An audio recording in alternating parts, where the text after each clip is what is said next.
Hey guys, just wanted to go over how to do a TBI to carb swap. My truck is a 1987 Chevy Silverado. Had the factory TBI in it. I'm sure there's going to be a lot of people saying, why did you get rid of the fuel injection? Why did you get rid of the TBI?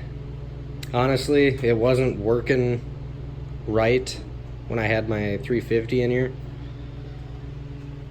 And I don't know a whole lot about TBI. I mean, I went online, tried figuring out what some of the, issues I was having, trying to find out a solution, and I couldn't figure anything out that worked. And I was putting a 383 in here, and I didn't know how to modify the TBI to make it work for the kind of horsepower I'd be making here. So, to me, going to carb was just easier. There's a couple videos on YouTube that I watched that kind of got me started in the right direction. But I didn't really see anybody run an Msd Box and a non-HEI distributor for the swap, so I'm gonna just quickly go over what I did.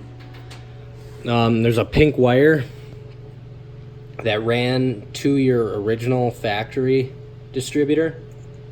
I just cut into that and I put this end on.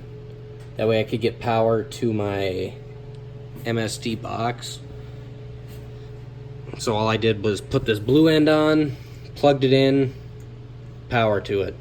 And this is just on keyed power, so when the key's off, it doesn't have any power going to it, but when the key is on the on position, it has 12 volts. So that's what I needed for that. And I had to check all this stuff with a multimeter just to make sure, can't just cut into a wire and hope that it has power to it all the time, or just on a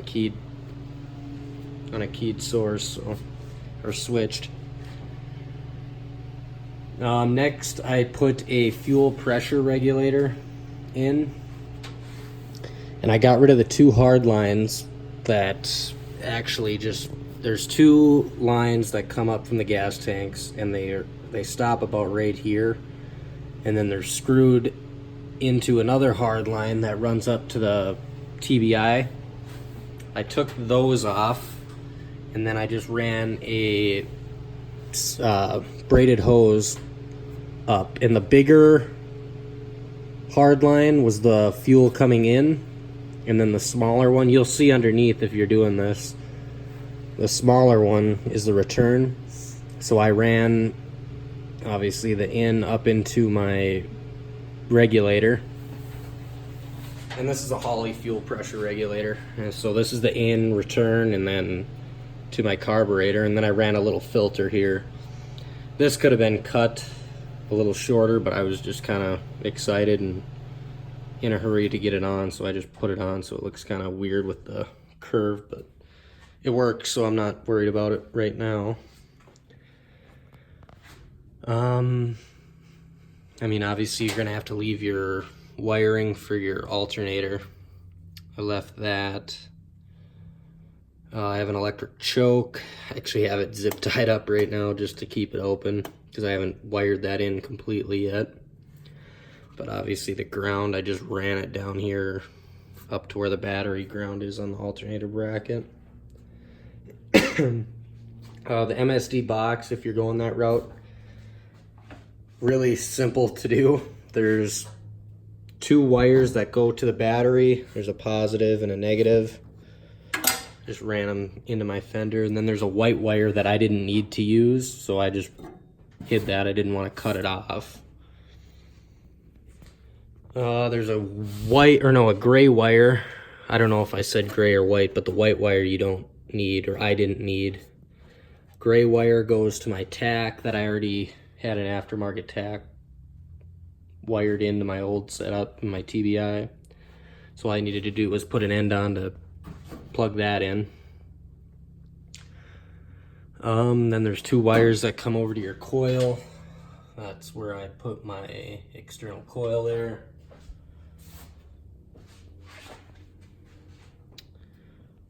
I'm running a Demon 750, and this was kind of a interesting task for the throttle cable, and I have a 700R4, so I needed the TV cable bracket, but I had the older style, which I don't think is that old. I think it was maybe, it's only a couple years old, but they didn't have this bracket for the 700R4, so I had to go with low car adjustable, or cut to length basically cables.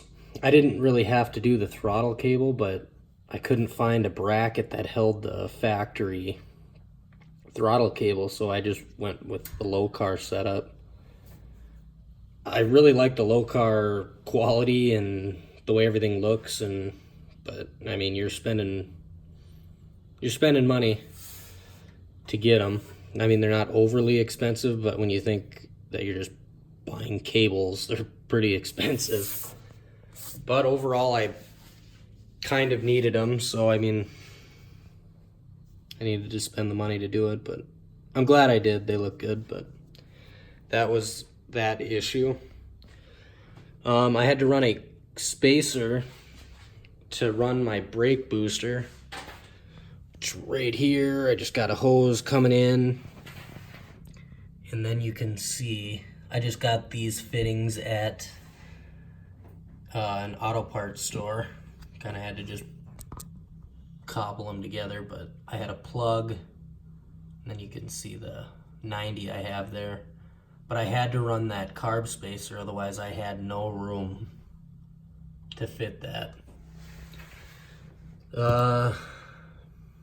Then PCV, I just ran out of another port of the carb and right into my valve cover. Trying to think of what else I had to do. Starter was obviously the same. You run that. There was a bunch of wiring that I had left over here for the TBI setup. I pretty much just cut it all out because I didn't need it. Once I figured out what I all needed and I didn't need anymore, I just got rid of it just to make it look cleaner. What else? Honestly, I think that's about it. I mean, I kept all the plugs and stuff on the heads so my gauges worked. Oh, I guess these are... So this plug back here, you're gonna want to keep that or replace it with a new one, but you're gonna want that one. And then there's one down, oh, you're not gonna be able to see it. There's one down by the oil filter. You want to keep that one because I've seen on the other videos on YouTube that you have to splice into a certain wire to make your fuel pump run. I don't know if something changed between 1987 and 88 or whatever, you know, the new body style after the square body. But mine's running without doing anything to it, and I think it's with those oil pressure or those oil whatever kind of plugs they are. But I think they're just telling the computer to continue to run the fuel pump because there's oil pressure. So I haven't had an issue yet. I haven't put, you know, miles on this thing. I've pretty much just driven it around the block and let it idle and whatnot, but I haven't lost any fuel pressure when it's running. Just watch the gauge and it always, I can hear it turn on and everything, so I haven't had an issue with that yet, and I didn't have to do anything with it.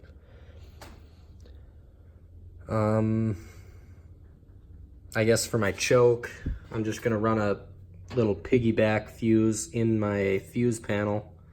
Just run a wire out and plug it in. Other than that, pretty much all I did. If you guys got any questions, feel free to comment or message me on YouTube here.